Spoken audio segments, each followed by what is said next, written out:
Bien, bonjour et bienvenue une nouvelle fois sur l'espace dédié au site mécaniqueuniverselle.net, le site qui essaie de démontrer que l'humanité a un sens, une direction, une destinée. L'humanité, selon moi, et je ne suis pas le premier à le dire, évidemment, il y a toute une tradition de prospective, d'anticipation euh, depuis les premières grandes religions qui se sont intéressées à l'idée, par exemple, d'apocalypse, c'est-à-dire de révélation d'un moment plus loin dans le futur où tout sera révélé, tout sera éclairé, etc. Et c'est ce vers quoi, à mon sens, se dirige l'humanité. Voilà, ça c'est pour l'introduction. Alors, une fois n'est pas coutume, d'habitude je fais des vidéos à partir de podcasts de France Culture et liés à la philosophie, dans l'émission de Géraldine Moulman avec philosophie. Euh, je reprendrai ça parce que il y a encore quelques chapitres que j'aimerais travailler. Enfin, j'aimerais m'appuyer dessus et surtout les éclairer parce qu'en même temps, c'est tellement riche de connaissances, ces podcasts, pour ceux qui s'intéressent à la philosophie, à la pensée, à la connaissance, à la conscience, enfin, au progrès de la pensée, etc. C'est extraordinaire.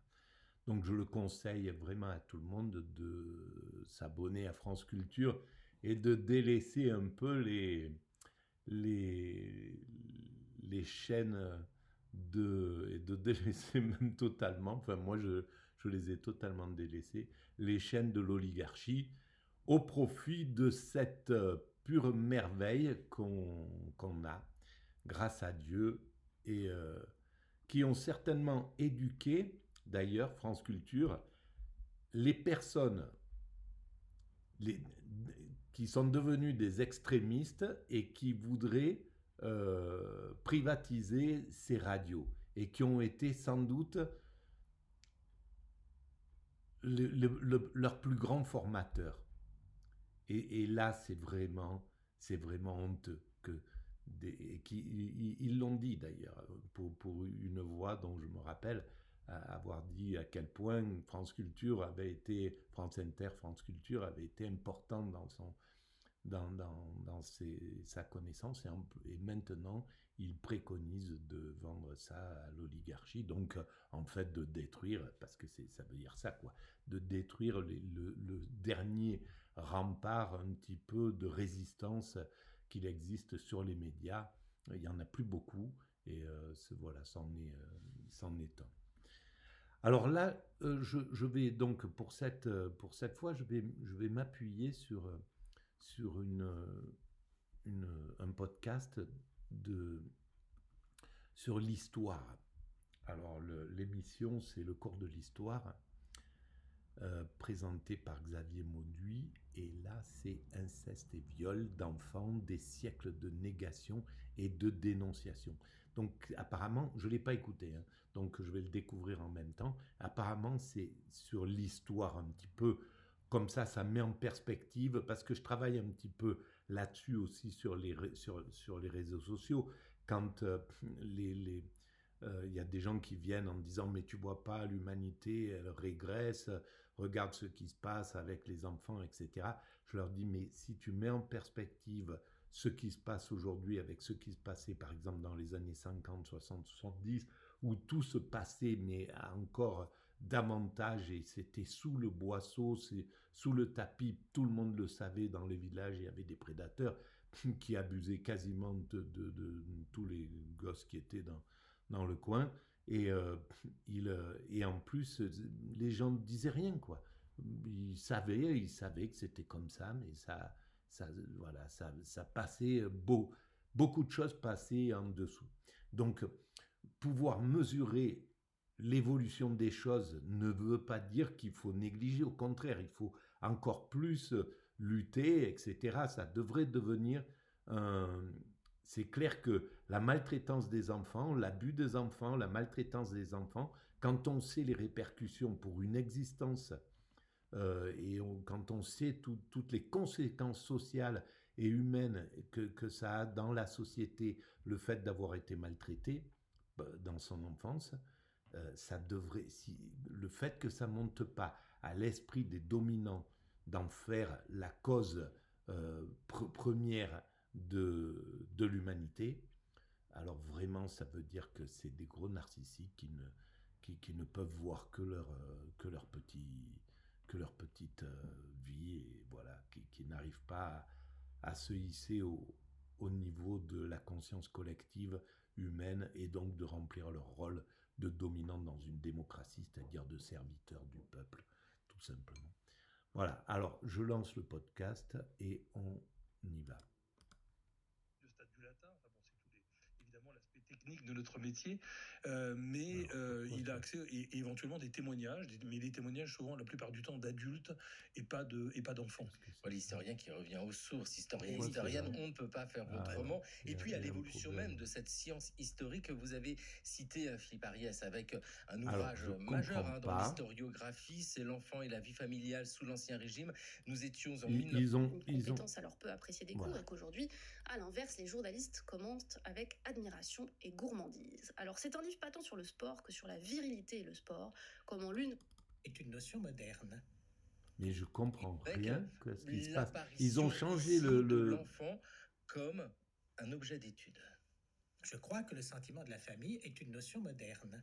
Et par exemple, eh bien avec Philippe Colateillard. Bonjour Anne-Laure. On va parler de foot, mais avec 48. Et cet enfant a été transformé par l'éducation. Je suis désolé. Je crois que entre la famille ancienne et la famille moderne, entre une famille peu sentimentale et une famille où le sentiment est extrêmement vif, il y a déjà 10 minutes de il y a l'éducation de l'enfant, plus exactement. Nous étions en 1963 avec l'historien Philippe Ariès. Didier Lett, 1963, il faut recontextualiser ses propos. C'est-à-dire que nous sommes à un moment important puisque l'enfant apparaît ici dans les études, mais depuis, notamment grâce à vos travaux, viol d'enfants au Moyen-Âge, genre et pédocriminalité à Bologne, c'est ce que vous avez publié aux presses universitaires de France, entre autres. Oui, non, mais bon, c'est témoignage. Philippe Ariès, on peut lui rendre hommage dans le sens où c'est évidemment un pionnier, c'est c'est le premier, sans doute, historien, on va dire, moderne, enfin, en tout cas, un vrai historien, qui met comme objet d'étude l'enfance au programme des historiens. Donc tout ça, Et là, c'était des gros novateurs, c'était des gens d'un courage de s'élever contre, surtout dans les années 70, où justement il y avait aussi tout un courant qui voulait faire admettre l'inadmissible, faut l'avouer. Voilà, pour leur petit plaisir, parce que c'était vraiment pour profiter du laxisme ou d'inverser les lois, etc. On sait bien que c'était des criminels qui, pour la plupart, qui ont... Et puis d'autres qui étaient des inconscients, tout simplement. Il y avait une grande partie de criminels qui ont lancé ce mouvement, et puis des inconscients qui sont partis derrière avec des valeurs de liberté, de choses comme ça, enfin. Poser de manière assez radicale ce qu'était la famille et les sentiments avant et la famille et les sentiments aujourd'hui. C'est beaucoup plus compliqué que ça. Là où Philippe Ariès se trompe, c'est qu'il cherche la nature du sentiment de l'enfance, et la nature de notre sentiment de l'enfance, c'est-à-dire le moment où la manière dont nous considérons aujourd'hui l'enfance est née. Alors sans doute, effectivement, le 17-18e siècle nous parle beaucoup plus que l'époque médiévale. Mais ce qui est important, c'est la nature du sentiment de l'enfance. À toutes les périodes, même le papa et la maman dinosaures ont sans doute beaucoup aimé leurs petits dinosaures, sinon on serait pas là. Et donc je pense qu'à toutes les périodes, on aime ces enfants. Voilà, on est dans une période historiographique très différente. Voilà, il faut juste... il faut tenir compte de cet instinct qui traverse tout le vivant, tout simplement. Et qui traverse la matière, qui fait que les atomes s'unifient, etc., etc. C'est quelque chose qui est déjà avant le mur de Planck. Donc, pour les religions, dans le divin, qui est déjà à l'intérieur du divin et qui finit par, dans sa grande progression, le divin qui se projette et qui devient cet univers et qui compose cet univers et qui est en expansion, etc., qui compose la terre, qui compose donc la matière, qui compose le vivant qui compose l'évolution du vivant, etc., etc. Et progressivement, on voit la montée progressive vers la meilleure expression de l'amour et donc de tout ça. Mais le crocodile, il a le même instinct maternel pour ses enfants et vraisemblablement c'est déjà présent dans le poisson, dans l'éponge, etc. Voilà, historiographique très différente. Voilà, il faut juste replacer l'ouvrage de Philippe Ariès il y a 66 ans. Voilà, donc, et heureusement, l'histoire avance. Oui, parce que Inès Henrique, dans cette évocation là que nous avons entendue de Philippe Ariès, entre une opposition d'un sentiment médiéval à l'enfant et l'apparition, il parle de sentiment de la famille telle que nous la connaissons là, nous avons une chronologie qui s'écrit et on l'entend avec Didier Lett, à revisiter. Au 19e siècle, le rapport à l'enfant lié au sentiment n'est pas la préoccupation des textes juridiques. Quels sont les arguments avancés? Vous avez parlé du code pénal, celui de 1810. Est-ce que l'enfant est présent en tant qu'enfant, qu'il faut protéger parce qu'il y aurait ce sentiment particulier?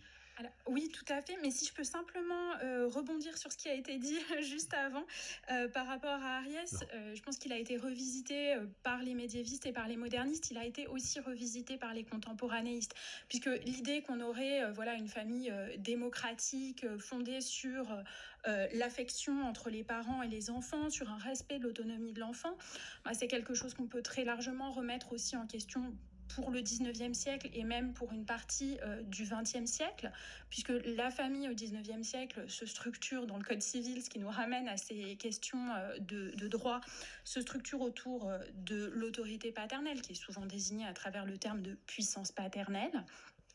Donc, il y a quand même un fonctionnement de la famille au 19e siècle qui reste fondé sur des rapports d'autorité. Par ailleurs, et là, peut-être qu'on peut aussi s'appuyer sur les travaux de Viviana Zelizer, il y a aussi des enjeux économiques qui sont très largement souvent ignorés lorsqu'on s'intéresse uniquement à la question des rapports, des rapports d'affection au sein de la famille qui existent, ça il ne faut pas nier, mais il y a aussi un fonctionnement de la famille comme entité économique avec des enfants qui effectuent du travail aussi au profit de leurs enfants. Et donc, voilà, je pense que relire Ariès et continuer à discuter les travaux d'Ariès qui ont été très importants pour toute l'historiographie de la famille, c'est aussi une relecture qui doit se faire depuis le 19e siècle et depuis l'époque contemporaine. Oui, ce qui est posé là, je crois que c'est vraiment le problème des sources, parce que voilà, c'est vrai que plus on avance dans le temps, plus on a une documentation importante et plus on a une documentation qui, les correspondances en particulier, je pense, que nous on n'a pas en tant que médiévistes ou très peu, donc tous des égo-documents, des documents qui parlent de soi, ce qui est assez rare quand même pour l'époque médiévale, qui commencent à apparaître à l'époque moderne et qui évidemment sont très importants au 19e. Et donc on voit bien que c'est plus de l'ordre de la révélation qu'autre chose, c'est-à-dire que ce sont des nouvelles sources qui nous permettent d'accéder à des sentiments qui, comme le dit Inès, ça change pas énormément. Il y a quand même il y a un temps long quand même des sentiments et de l'autorité paternelle, etc., qui existent évidemment, qui courent du Moyen-Âge au 19e siècle et même au-delà. À Bologne, Didier Lett, quelles sont vos sources? Les sources, alors pour Bologne, moi j'ai travaillé surtout sur les sources communales, c'est les sources donc civiles. C'est donc le podestat, qui est le chef de l'exécutif, on va dire, dans la commune de Bologne, mais comme dans beaucoup de communes italiennes à la fin du Moyen-Âge. Et donc, il est alerté par une rumeur, dit le texte juridique. La plupart du temps, on sait qu'il y a une dénonciation derrière. Il est alerté par une rumeur qui prend tellement d'ampleur qu'il doit intervenir. Et donc, selon sa fonction, ex officio, comme on dit dans les textes, eh bien, il déclenche une procédure inquisitoire. Et donc, ces procès, donc, ils sont conservés dans des registres. À Bologne, c'est assez extraordinaire. C'est un paradis pour l'historien et les archives sont fantastiques. Et donc, il déclenche une procédure inquisitoire et à partir de là, on a un procès qui s'engage. Donc, ce sont des sources civiles.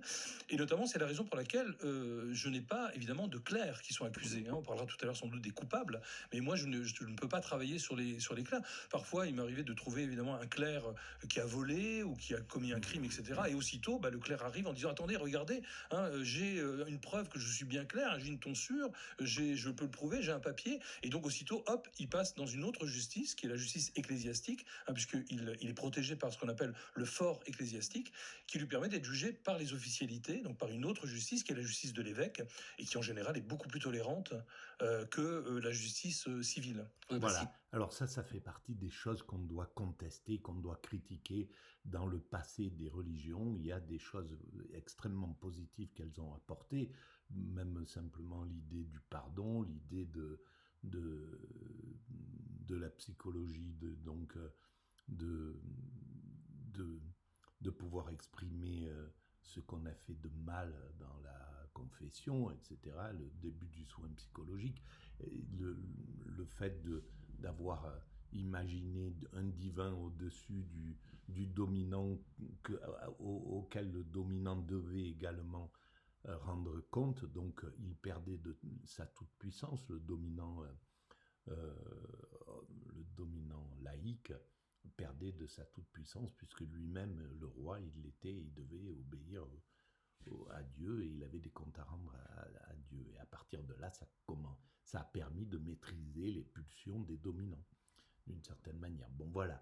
Du positif, il y en a beaucoup, beaucoup dans le religieux, mais il y a aussi beaucoup de négatifs qu'il faut éclairer. D'ailleurs, les gens savent très bien vers quelle justice s'orienter. Bien sûr. La moins sévère, selon le crime qu'ils ont commis, crime, genre et châtiment au Moyen-Âge. C'est ce que vous avez étudié, cher mon collègue Didier Lett, parce que ici, vous avez du vocabulaire utilisé pour désigner des actes. Ça a été évoqué tout à l'heure, la difficulté de définir ce qu'est l'enfant, la difficulté aussi de définir ce pourquoi certaines personnes sont accusées. C'est quoi ces violences sexuelles ?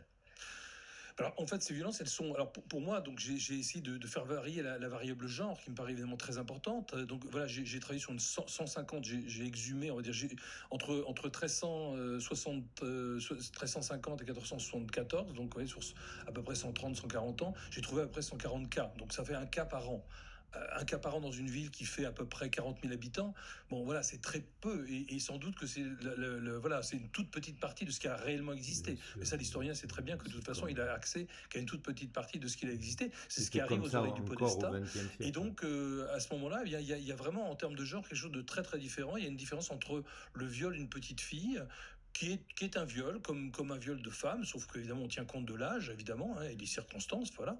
Et puis il y a de l'autre côté ce qu'on appelle le vice sodomite, c'est-à-dire le viol d'un petit garçon, qui s'appelle la sodomie. Et bon, le terme de sodomie, on y reviendra peut-être, c'est un terme très très polysémique, qui a des acceptions très très larges, et notamment, en tout cas à Bologne, dans les archives, il veut dire clairement, majoritairement, pédocriminalité. Il faut le traduire par pédocriminalité et pas du tout par homosexualité, d'où l'ambiguïté, évidemment. Enfin, moi j'étais parti pour faire ce livre de ça, de cet amalgame que faisaient certains de nos contemporains, notamment dans les manifs de 2013, qui manifestaient contre le mariage pour tous, avec cet amalgame entre pédocriminalité, homosexualité, voire zoophilie. Enfin bon, je me disais, mais pourquoi ces gens-là, normalement constitués, bon, catholiques intégristes certes, mais normalement constitués quand même, comme vous et moi, pourquoi ces gens-là confondaient cela, et ça leur renvoie effectivement à une catégorie juridique ancienne qui s'appelle le vice sodomite, et qui évidemment est une même appellation pour désigner les trois choses tellement différentes que je viens d'évoquer.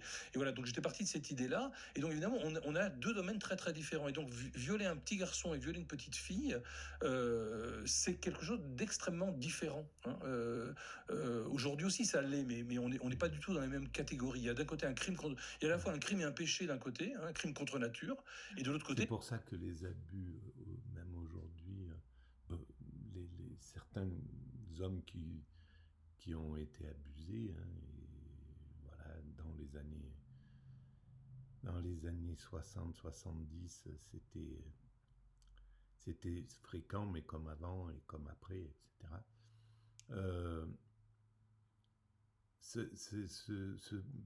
Peuvent avoir un peu le sentiment d'être abandonnés, de ne pas être vus, de ne pas exister, quoi, dans le crime dont ils ont été victimes. De l'autre côté, il n'y a que, j'allais dire, entre guillemets, un crime. Et évidemment, on est beaucoup plus tolérant, en tout cas beaucoup moins sévère, à l'égard des violeurs de petites filles et que des violeurs de garçons. Si nous sommes encore héritiers de cette conception-là, j'imagine, Inès Henrique, qu'au 19e siècle, c'est encore présent, ces confusions, et même le terme de pédocriminalité n'existe pas. Oui, non, le terme de pédocriminalité n'existe pas. Alors, simplement sur la question de la confusion entre pédocriminalité et homosexualité, en particulier dans le discours catholique. Donc ça, c'est quelque chose qu'ont très bien mis en évidence des historiennes comme Agnès Desmazières, comme Marie Lesowski. En fait, ça renvoie à la manière dont nous, on observe les violences sexuelles dans l'Église. Donc là, je parle vraiment des catégories qui sont celles de l'Église et pas des catégories du droit civil. Il y a deux catégories juridiques à travers lesquelles nous, les historiens et les historiennes, on va pouvoir saisir ces violences sexuelles faites aux enfants ou pas uniquement aux enfants. C'est la catégorie de crimes de sollicitation en confession. Donc on reproche à un prêtre en confession d'avoir fait des avances ou d'avoir reçu des avances, consommées ou non, consenties ou non, avec un pénitent ou une pénitente. La catégorie qui vraiment introduit aussi cette confusion entre homosexualité et criminalité, et pédocriminalité, qui sont deux choses, on l'a dit, qui n'ont rien à voir, c'est la catégorie de crimen pessimum, qui désigne à la fois les rapports homosexuels entre hommes et à la fois la pédocriminalité. Et donc ça explique aussi, je pense, c'est une des raisons de cet amalgame-là. Alors après, si on s'intéresse justement à la question du code pénal, donc là on parle plutôt du droit civil au sens du droit non ecclésiastique, qui est le droit qui prime au 19e siècle en France, en particulier dans les cours de justice, dans les cours d'assises et dans les cours criminels. On a, donc je l'avais dit, ces deux catégories, le viol et l'attentat à la pudeur, et on va avoir des circonstances aggravantes qui vont être prévues en fait dès le code pénal de 1810. C'est-à-dire qu'il n'y a plus de crimes d'inceste dans le droit pénal en France au 19e siècle. Ça, c'est un héritage de la Révolution qui va avoir pour objectif de séculariser le droit. Comme l'inceste est considéré comme une catégorie catholique relevant du péché, on l'enlève au même titre, par exemple, que le blasphème. Mais en revanche, il y a des circonstances aggravantes du viol et de l'attentat à la pudeur. C'est le fait d'être un parent, par exemple, donc un père, une mère, un ascendant. Ça, c'est une circonstance aggravante, mais au même titre que le fait d'être instituteur, fonctionnaire, ministre du culte et serviteur à gages. Donc, en dehors du serviteur à gages, ils enlèvent en fait la Révolution, parce que ça m'étonnait aussi que la Révolution ait enlevé l'inceste du code pénal. Mais c'était puni, mais c'était simplement pour distinguer le terme, les interdits religieux avec les interdits laïques. Mais l'inceste, apparemment, n'a pas été laissé à l'abandon ou autorisé. À gage, ce que ça montre, c'est que quand on dispose d'une autorité morale sur des personnes, c'est le cas du ministre du culte, c'est le cas de l'instituteur, c'est le cas des ascendants, on considère qu'il est plus grave d'avoir violé ou d'avoir agressé sexuellement une personne, donc ce qui fait que l'enfance est présente, mais de manière, là encore, indirecte. Avec ici, nous le voyons se construire la protection de l'enfance, ne serait-ce que par la définition des choses, tout simplement dire, donner des mots, des circonstances aggravantes. Didier Lett, vous nous avez dit qu'au Moyen-Âge, le viol d'une petite fille est considéré comme le viol d'une femme. Y a-t-il circonstances aggravantes ? J'utilise des mots complètement anachroniques. Oui, bien sûr. Donc, ce qu'on disait tout à l'heure, c'est-à-dire que l'âge est pris en compte. Il y a énormément de... Même au Moyen-Âge. J'étais intéressé dans les sources, parce que ce sont des sources quand même relativement sèches pour l'époque médiévale. C'est très stéréotypé, un langage juridique, etc. Mais parfois, le notaire, je dirais, se laisse aller, entre guillemets, en tout cas, nous donne plus de détails sur l'acte lui-même. Et ce qui est toujours important, c'est de regarder comment il dit l'âge de l'enfant. Et on voit bien que d'abord, il le dit toujours avec et environ, hein, parce qu'évidemment, s'il y a une contestation, il faut toujours avoir une sorte de principe de précaution, un vel circa, hein, comme on dit en latin, et surtout, c'est là où il est le plus précis, en fait. Hein. Il peut très bien dire 7 ans et 3 mois, 7 ans et 4 mois, ce qui est assez rare. En général, c'est plutôt environ 7 ans, ou environ 8 ans, ou environ 9 ans. Donc il est toujours très très précis, parce qu'il sait très bien, effectivement, que la peine qui sera appliquée dépend énormément, évidemment, des circonstances. Hein. S'il a entraîné l'enfant ailleurs dans un lieu isolé, s'il l'a empêché de crier, le cri est quelque chose de très important, hein, le cri probatoire. Hein. Si les gens ont entendu crier, alors très souvent, quand on met en scène le viol, c'est vrai aussi pour le viol des femmes, hein, on dit que personne n'a entendu crier parce que le coupable a mis un bâillon, hein, a bâillonné par ses mains ou par autre chose la bouche de la victime. Enfin voilà, on a des détails comme assez crus, hein, et évidemment ça pose le problème aussi du rapport, et tous les gens qui travaillent sur les violences sexuelles le savent, hein, très bien, c'est le rapport à l'historien, à ses sources, qui est quelque chose de très très difficile. Moi j'ai souffert beaucoup en faisant ce livre, hein, en faisant la recherche, je crois qu'on n'échappe pas à ça. J'avais l'impression évidemment que les 8 siècles qui me séparaient de mes sources, puis le langage très stéréotypé allait me protéger. Mais nombre de fois, je suis sorti des archives pour aller me balader dans Bologne. C'est pas très désagréable de se balader dans Bologne, certes, mais voilà, il y a un côté, on a envie de souffler. Et puis ça pose aussi le problème de l'écriture. Hein. On y reviendra peut-être, mais je dirais que par rapport aux 3 ouvrages qui sont là sur votre table, Xavier, celui sur les viols d'enfants, c'est une écriture complètement différente, je crois. Sans me rendre compte, j'ai adopté une sorte d'écriture blanche, parce que on ne peut pas plaisanter. D'abord, on peut pas. C'est un sujet quand même tellement dur. Et puis surtout, il faut toujours naviguer il faut rendre compte de ce qu'on a vu dans les archives, parce que c'est notre métier d'historien. Et ça pose le problème de comment rendre compte. Hein. Je disais dans la préface, entre voyeurisme et euphémisation, c'est-à-dire qu'il faut à la fois ne pas laisser les sources brutes, parce que c'est trop dur pour le lecteur. Il faut les commenter, mais il ne faut pas trop commenter non plus, parce qu'on tombe très vite dans une forme de voyeurisme. Et donc c'est très compliqué à écrire. Donc c'est une recherche, voilà. Les recherches sur les violences sexuelles sont très très difficiles. Didier Lett, les 3 ouvrages sont Enfants au Moyen-Âge, publié chez Talandier, Crime, genre et châtiment au Moyen-Âge, Armand Collin, au Presse universitaire de France, Inès Henrique. Oui. Alors on va arrêter et reprendre en même temps derrière.